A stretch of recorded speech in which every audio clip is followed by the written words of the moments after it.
Lingala facile ya lelo ekomi ya suka Paul Tosu a papa Naxel nde asunga kibiso na édition ya lelo Magloire Kembo a filmé kibiso azaki assisté par Papi Kombala Rodi Manzongani le cerveau penseur na Nathan Seta nde ba montaki ba élément obosepela kinango mokola lelo to laxibino ndenge ba député ba convokaki na contrôle parlementaire quelques ministres pour nabaye ba ndenge nini misala ezali kosala na ba ministère to kolekisa bino accident moko esamaki liboso ya hôpital bien ba Marie Mutombo sima to kolekisa bino ndenge ba mama bazali kolela pote biloko ya kolia na wenze emati talo eleki na ngala fasi to lakisaki bino yango mokolo ya lelo to komi na suka ya journal oyo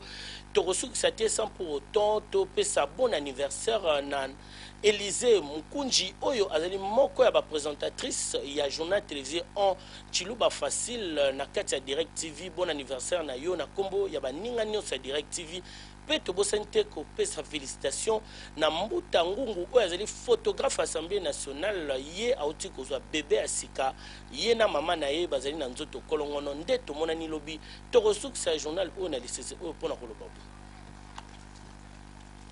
malamu oza na molimo ya baloni nguba o bazaka na patience ke koza na molimo ya babuki mayebu oyo balambaka yango apre kobuka boza na bimabe na bimboyi te boye